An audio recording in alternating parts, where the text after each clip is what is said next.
Selamat datang di channel Dongeng Malam. Buat yang baru bergabung dan sudah mampir, jangan lupa tinggalkan jejak kalian dengan cara di-like dan komen video ini ya.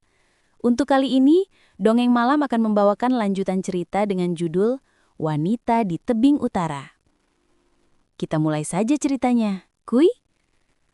Langit di atas Gunung Masurai kini tampak seperti hamparan abu. Kabut menggantung rendah, menutup pepohonan dan jurang di bawah. Angin berdesir pelan, membawa bau besi dan tanah basah. Raka dan Sinta berjalan tertatih, melewati jalur sempit yang menanjak curam. Mereka sudah tak tahu arah lagi. Peta dan kompas tak berguna, sementara suara Bayu tak pernah terdengar lagi sejak kabut terakhir menelan mereka di kemah.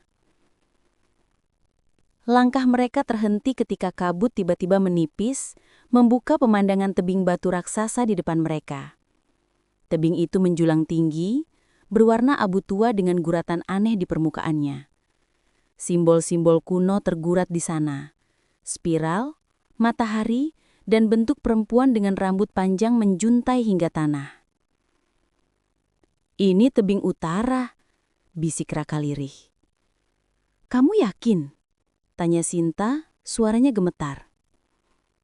Raka hanya mengangguk. Matanya terpaku pada satu ukiran di tengah batu. Sebuah simbol spiral bersinar samar di bawah sinar redup sore.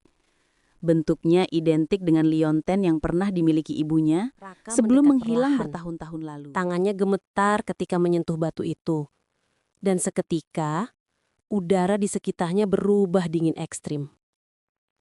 Sinta memegangi lengannya. "Jangan disentuh, Rak. Aku nggak suka tempat ini." Namun Raka seolah tak mendengar. Pandangannya kabur. Dan di sela kabut, ia mulai melihat bayangan samar. Sosok perempuan berdiri di atas tebing. Rambutnya panjang terurai. Gaunnya robek oleh angin gunung. Tapi langkahnya ringan seolah melayang di udara. "Ibu," bisik Raka tanpa sadar. Sinta menoleh cepat. "Apa?" Raka menatap sosok itu yang kini perlahan menuruni tebing tanpa benar-benar berjalan. Tubuhnya meluncur di udara seperti asap. Rambutnya melambai, wajahnya samar di antara kabut.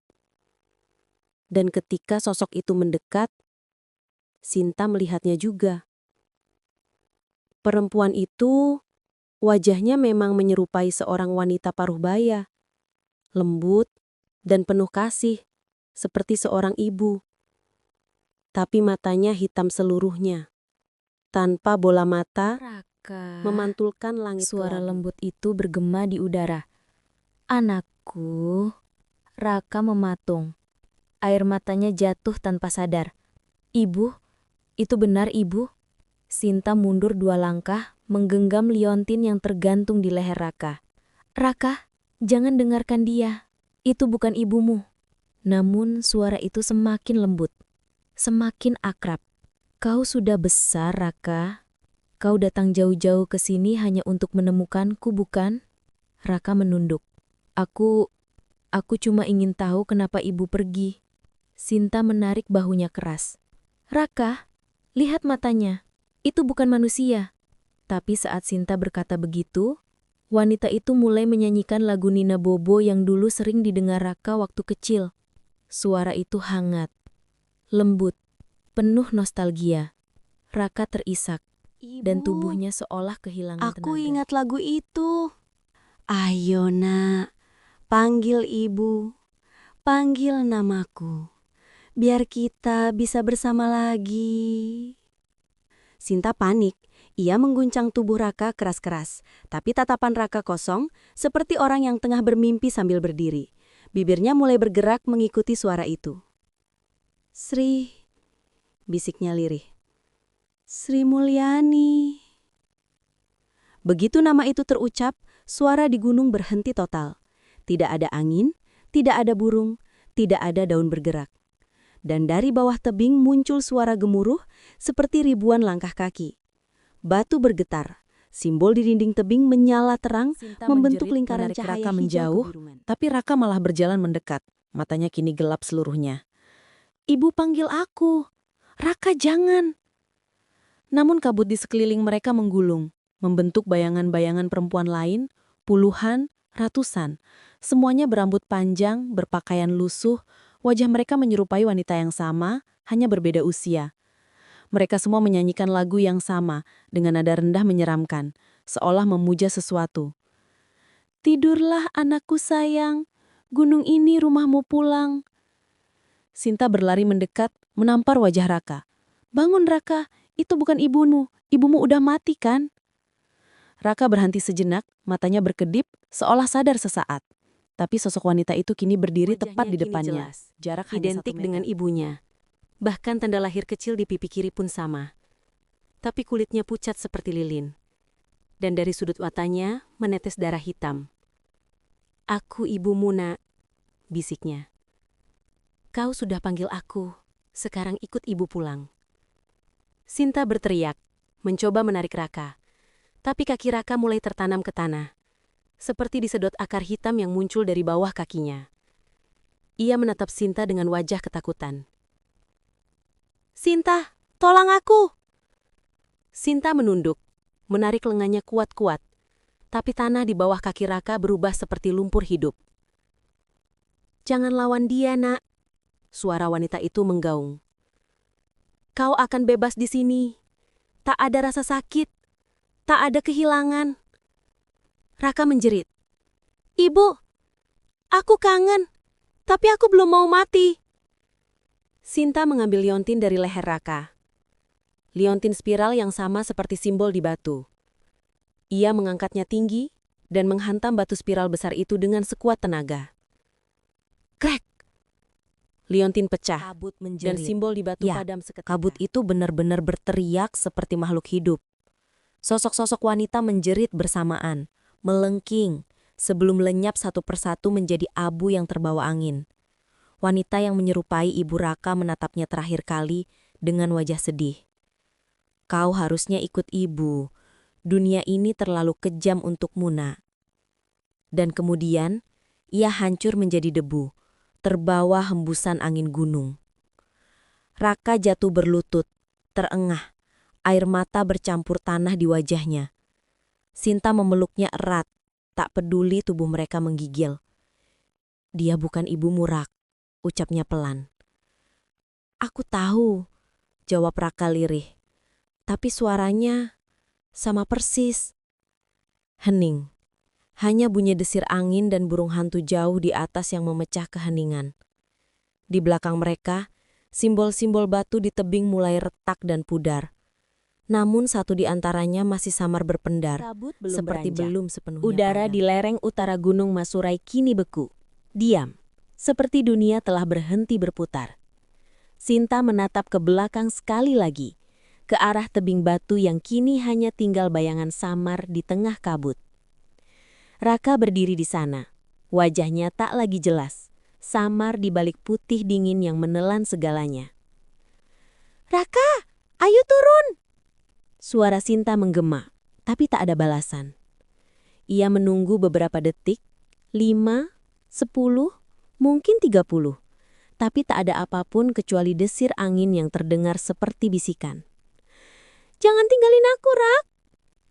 Namun Raka tak muncul. Sinta akhirnya menoleh dan mulai berlari menuruni jalur curam. Ia tak tahu apakah arah itu benar atau bukan. Jalur gunung telah berubah menjadi labirin kabut dan akar-akar pohon. Tapi nalurinya hanya satu, keluar dari sini. Sinta terus berlari, napasnya tersenggal, jantungnya seperti akan meledak. Ia sudah tak peduli pada arah, hanya ingin menemukan jejak jalan yang bisa membawanya turun. Namun yang aneh, setiap kali ia menoleh, pohon-pohon di belakang tampak berpindah tempat, seolah ia baru saja memutar ke arah yang sama. Ia berhenti sejenak. Aku sudah lewat lututnya batu gemetar. itu tadi. Batu besar di samping jalur memang sama. Berlendir lumut dengan bekas guratan spiral samar di sisinya. Ia menatap ke langit, tapi langit pun tak menampakkan diri. Semuanya putih, datar, mati. Waktu seperti berhenti di sini. Ia tak tahu sudah berapa lama berjalan. Matahari tak muncul, hujan tak turun. Dan lalu, sesuatu terdengar di belakang. Suara klik. Suara mekanis halus seperti kamera yang hidup kembali. Sinta menoleh cepat. Di tanah, beberapa meter di belakangnya, tergeletak kamera gilang. Layar LCD-nya menyala, berkedip samar. Ia ragu sejenak, tapi rasa penasaran dan ketakutan menuntunnya untuk mendekat. Ia berjongkok dan memegang kamera itu. Lensa retak, tapi masih berfungsi. Tombol play menyala sendiri. Raka tanpa menoleh disentuh. sekilas ke arah kamera. Menatap lurus seolah sadar sedang dilihat. Tapi ekspresinya datar, tanpa emosi. Kemudian, bersama wanita itu, ia melangkah ke tepi tebing. Kabut menelan keduanya. Rekaman menjadi gelap selama beberapa detik. Lalu, tiba-tiba, kamera bergetar. Layar menampilkan wajah. Wajah wanita itu menatap langsung ke lensa, sangat dekat. Ia tersenyum.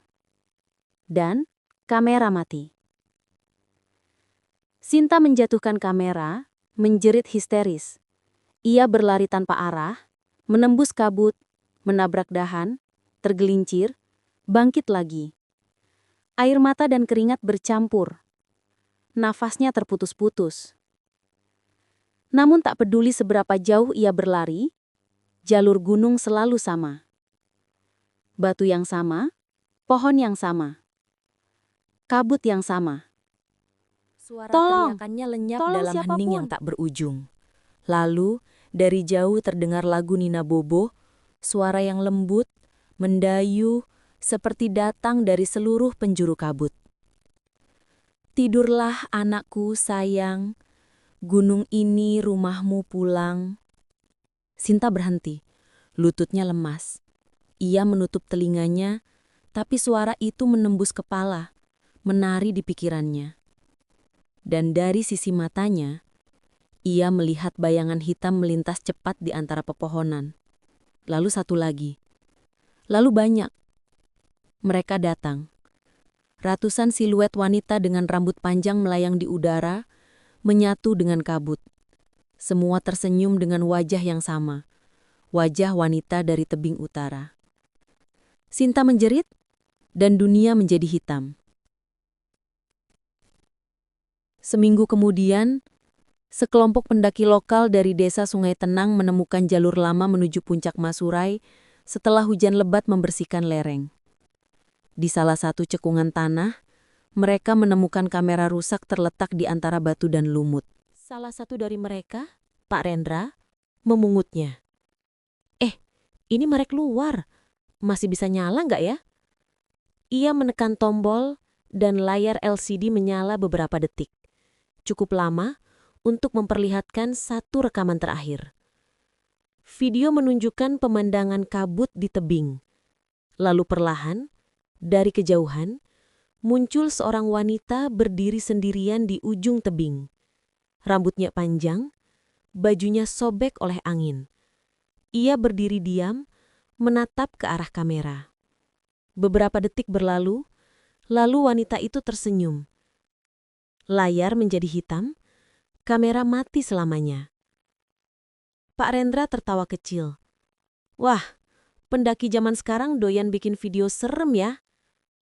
Ia meletakkan kamera itu di ranselnya, tanpa sadar bahwa di latar belakang, di ujung tebing yang terekam samar, bayangan itu masih berdiri, tak bergerak. Gunung Masurai kini sunyi lagi. Kabutnya tenang, pepohonannya kembali hijau seolah tak pernah terjadi apa-apun. Namun di malam-malam tertentu, ketika angin bertiup dari arah utara, para pendaki yang berkemah di kaki gunung mengaku mendengar nyanyian lembut seorang wanita dari arah tebing. Dan mereka tahu, siapapun yang menjawab panggilannya tak akan pernah kembali. Terima kasih sudah mengikuti cerita sampai akhir. Untuk cerita kali ini berakhir di sini ya. Akan banyak lagi cerita-cerita menarik yang akan dibawakan Dongeng Malam. Jadi, jangan lupa di-subscribe channel ini agar tidak tertinggal cerita-cerita menarik dari video berikutnya. Dan jika kalian suka dengan cerita-cerita seperti ini, silahkan di-share video ini agar channel ini bisa lebih berkembang lagi.